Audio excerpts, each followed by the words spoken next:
Heute gibt's den Hot Wheels Muscle Bounce von Mega und zwar in groß.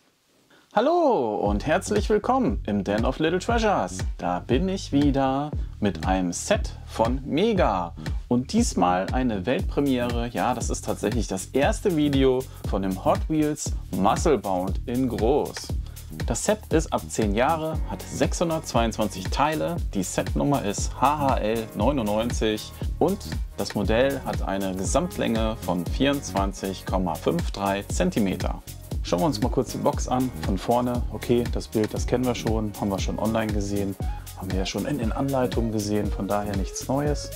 Die Rückseite macht da schon ein bisschen mehr her. Hier so ein paar Detailbilder, hier nochmal so die Seitenansicht. Auch recht hübsch, von oben,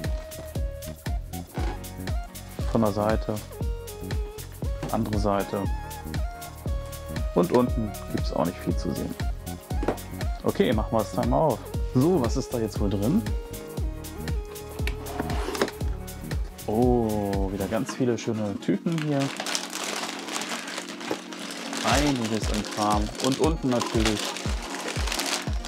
wieder eine ganz tolle Bauanleitung. Ja, und die schauen wir uns gleich kurz mal an und dann weiß ich auch, wie viele Tüten drin sind.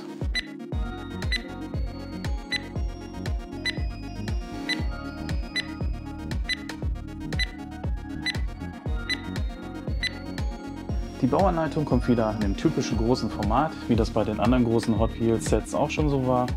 Hier ist einmal noch der Designer zu sehen.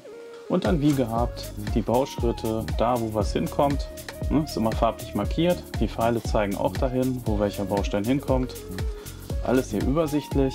Ja, und wenn ihr das ein bisschen handlicher haben wollt oder euch die Anleitung mal komplett angucken wollt, dann solltet ihr wieder auf den Kanal Mega Bauanleitung oder Mega Instructions mal gehen und dann könnt ihr euch die da komplett angucken. Die ist da nämlich schon seit ein paar Monaten komplett eingestellt. Da habe ich es auch schon soweit fertig zusammengebaut. Hier mal die linke Seite, wie man sehen kann. Hier sind wieder ganz viele schöne Drucke überall. Richtig schick und passend diesmal auch. In den Plastik sind wieder so Metallic-Teilchen drin, damit das aussieht wie Lack. Hier unten in dem Schwarz sind auch wieder Silberflakes drin. Ich zoome euch das mal ein bisschen ran, dann könnt ihr es vielleicht noch ein bisschen besser erkennen. Also hier unten und hier. Ja, vielleicht sieht man es so ein bisschen. Die rechte Seite kommt dem Muscle Bound von Hot Wheels schon sehr, sehr nahe, von der Farbgebung her. Das ist tatsächlich alles so gewollt. Die Drucke natürlich hier auch wieder fantastisch und passend. Ja, bei Mega ist halt alles bedruckt. Lego kann sowas ja leider nicht bei allen Sets. Ne? Gerade bei den teuren kriegen sie es nicht hin. Aber das ist eine andere Geschichte. Ja, was hier so ein bisschen auffällt, diese Teile sind tatsächlich hier in diesem Neongrün. Oben sind auch noch mal auf dem Dach auch noch ein paar Teile. Und ja, die Farbe passt nicht immer ganz hundertprozentig mit dem Druck. Das ist aber nicht schlimm. Hier ist noch mal Hot Wheels bedruckt. Ansonsten sehr passend. Die Oberseite natürlich hier auch richtig toll bedruckt alles, wie sich das auch gehört. Hier sind natürlich auch wieder so ein paar kleine Teilchen. Hier ist tatsächlich auch so ein neonfarbenes und das ist mit schwarz bedruckt. Hier ist auch so ein normales Teil, aber es fällt jetzt nicht wirklich doll auf, diese Abweichung da. Ansonsten ja, richtig schick gemacht, wie ich finde, aber schauen wir mal weiter. Die Vorderseite richtig klasse geworden, die Scheinwerfer, hier unten die Nebelscheinwerfer, auch ganz toll. Hier die Stoßstange oder der Spoiler vorne, auch ganz toll. Das war allerdings ein bisschen filigran und fummelig teilweise, den hier zu befestigen.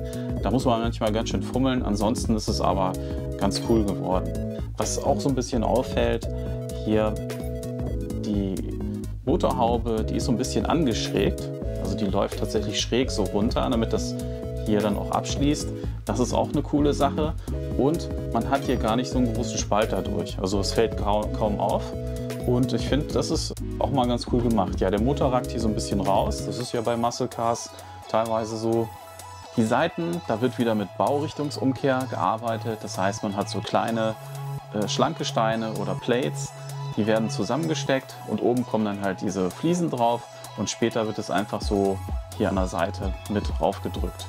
Das hält relativ fest alles. Also hier ist nichts großartig lose. Das ist alles tippitoppi. Das Einzige, wo es wirklich mal so ein bisschen abgehen könnte, ist hier oben, wenn man es hier irgendwie anfasst. Weil die sitzen halt nur auf 2 Noppen. Da ist ein bisschen filigran, aber ansonsten war das alles gut. Ja, ansonsten Formteile, das sind tatsächlich nur hier die auf diesen beiden Seiten. Der Rest sind alles ganz normale Bausteine oder zumindest, ich sag mal, für mega relativ normale Steine. Also die kennt man halt schon. Gut, die Sitze kann man natürlich auch mit dazu zählen als Formteil, aber die sind eigentlich in anderen Modellen auch drin. Von daher ist das eigentlich auch Standard. Die Motorhaube kann man natürlich auch aufmachen, ist auch wieder eine kleine Stange dabei. Allerdings muss ich sagen, die nach oben zu packen, das ist immer ein bisschen fummelig, das ist nicht so toll. Der Motor ist auch ganz toll gemacht, muss man allerdings ein bisschen aufpassen, dass man es wirklich genau nach der Anleitung macht. Nämlich hier vorne, dieses Teil hier, wenn man das nämlich zu hoch setzt, dann geht die Motorhaube gar nicht mehr richtig zu und dann hat man hier vorne praktisch so eine richtige Lücke. Also da muss man darauf achten, dass man das wirklich hundertprozentig macht. Ist mir nämlich passiert.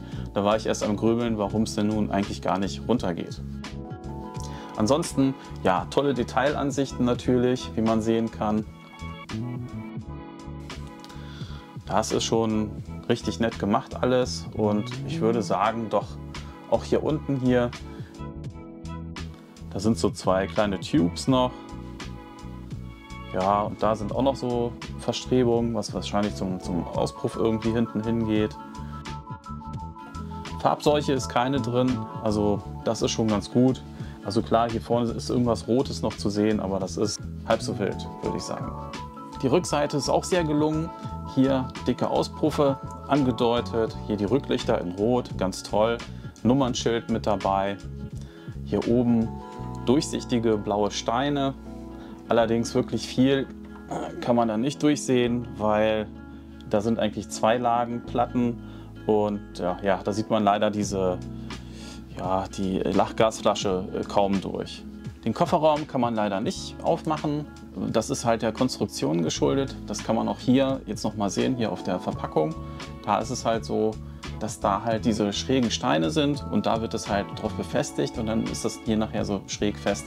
Also um das Ding dann tatsächlich aufzumachen, um die Lachgasflasche zu sehen, da müsste man tatsächlich erstmal das Dach abnehmen und dann das Teil noch abnehmen und dann hat man komplett das Auto eigentlich offen, nur um diese Lachgasflasche zu sehen. Von daher, das ist ein bisschen schade, aber ja, ist ja eigentlich auch nicht unbedingt notwendig, sage ich mal.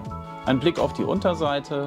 Ja, es ist alles schwarz, so wie sich das gehört. Nichts Buntes zu sehen. Also wie gesagt, Farbseuche ist hier tatsächlich nicht vorhanden in dem Modell. Das finde ich sehr gut. Haben sie sehr gut gemacht, diesmal wieder von Mega. Also hier von oben kann man natürlich wieder die ganz tollen Drucke bestaunen, teilweise auch die bunten Teile. Hier dieses Neonteil hier, das ist zum Beispiel schwarz bedruckt. Hier ist ein ganz normales Neonteil, der Rest ist eigentlich richtig gut bedruckt wieder. Hier oben kann man auch, glaube ich, recht gut hier diese Metallic Flakes drin sehen, was wieder so einen richtig schönen Schimmer gibt. Das macht Mega ja immer super. Klar gibt es dadurch minimale Farbabweichungen, aber ich finde eigentlich hier so bei dem Modell, eigentlich ist es recht stimmig. Also klar, durch diese Metallic-Sachen sieht das alles ein bisschen anders aus, aber ja, an sich würde ich da gar nicht mal groß sagen, dass ich da jetzt irgendwas entdeckt hätte, was großartig abweichend ist. Bis auf hier diese Drucke mit diesen Sachen da. Ja. Gut, schauen wir mal von oben rein. Da habe ich das Dach mal oben abgemacht. Ja, kann man natürlich richtig gut wieder die Armaturen sehen. Ne, richtig toll gemacht alles. Dann auch hier das Lenkrad kann man natürlich auch wieder drehen. Der Kupplungsschaltknüppel, ja, die Handbremse schön in Rot gehalten und die Sitze, ja, das ist ganz toll gemacht. Hier nochmal von der anderen Seite, da kann man die Sitze natürlich noch ein bisschen besser erkennen. Die sind natürlich so wie in den anderen Modellen auch. Ich meine, beim Bigfoot, da sind dieselben drin. Ja, ist ja nicht schlimm. Von daher kann man auch schon fast sagen, das ist ein Standardteil. Hier schaue ich nochmal, kann man so ein bisschen diese Lachgasflasche im Hintergrund noch erkennen. Ich probiere das mal so ein bisschen einzustellen. Mein Fazit zum Muscle-Bound von Mega, ja, den haben sie wieder wirklich gut umgesetzt. Also die Hot Wheels Vorlage ist wirklich sehr gut getroffen. Sehr interessante Bautechniken, wobei ich sagen muss, an manchen Stellen war es doch ganz schön fummelig, das da anzubringen. ist manchmal doch ein bisschen herausfordernd. Geht zwar alles, aber manchmal habe ich auch so gedacht, das haben sie aber jetzt irgendwie blöd gemacht. Das Set hat mich jetzt wieder so 70 oder 75 Euro gekostet. Dadurch, dass ich das wieder importieren musste, habe ich direkt bei Mattel bestellt, bei Mattel Creations. Importgebühren und so, das ist halt eben genau das. Kann man halt nicht ändern. Bereuen tue ich es jetzt nicht. Ich würde sagen, von den Sets, die ich bisher so gebaut habe, wäre das hier bei mir auf Platz 3. Also auf Platz 1 ist immer noch der Roger Dodger. Den finde ich halt einfach sehr genial und gelungen. Und der hat halt mehr Features, dass man da halt die Tür noch aufmachen kann und alles. Das ist halt auch ein viel größeres Modell, von daher nicht verwunderlich. Der zweite Platz geht für mich ganz klar immer noch an den Purple Passion. Der sieht einfach, ja, noch einen Ticken schicker aus. Man kann hinten ja auch den Kofferraum aufmachen und alles. Vorne natürlich auch die Motorhaube hochheben, was hier ja nicht ist. Hier ist ja nur vorne die Motorhaube. So, ja, insgesamt hat der halt einen anderen Look. Der hier ist aber ganz klar auf Platz 3, weil mir gefällt einfach hier das mit dieser Motorhaube, auch hier vorne der Look hier mit den Spoiler, mit den Scheinwerfern, Nebelscheinwerfern und so. Das ist einfach wirklich gut gemacht. Ist in sich sehr stimmig, kommt dem Modell halt sehr nah und ich finde auch, das Modell sieht wirklich wesentlich besser aus wie auf den Fotos. Ne? Also das kann man so gar nicht erkennen. Das sieht in Live wirklich noch einen ganzen Ticken besser aus.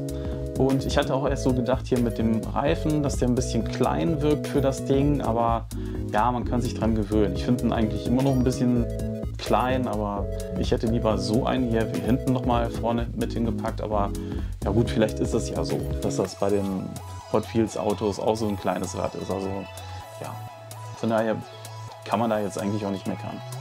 Also von daher, ja, habe ich jetzt wirklich nicht bereut, dass ich da jetzt wieder viel Geld für ausgeben musste. Das Set kostet direkt bei Mattel Creations, meine ich, auch $59. Die anderen lagen ja alle so bei $50 Retailpreis.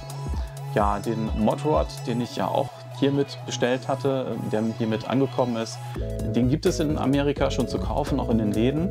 Den Muscle-Bound noch nicht. Warum, weiß ich nicht. Von daher würde ich jedem empfehlen, wer das Set haben will, sollte sich das bestellen. Allerdings muss ich auch sagen, bei Mattel Creations ist es leider schon ausverkauft. Es gibt es da nicht mehr. Ich habe das so einigen Leuten, die ich so kenne, auch gesagt, bestellt euch das da lieber, bevor ihr dann nachher gar keins kriegt. Wie gesagt, ob es in Amerika nochmal auf den Markt kommt, ich gehe davon aus, aber warum man das nicht gleich darauf schmeißt, kann ich jetzt auch nicht sagen. Ja, bedanken könnt ihr euch dann natürlich wie immer bei Mattel.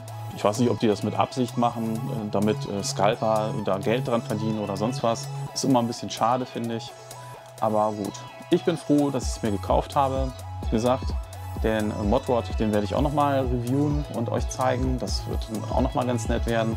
Von daher, wenn dir jetzt das Video gut gefallen hat, dann würde ich mich natürlich auch über ein Abo freuen. Ansonsten verlinke ich dir hier nochmal ein weiteres Video zu einem anderen Hot Wheels und dann sehen wir uns beim nächsten Mal. Ciao!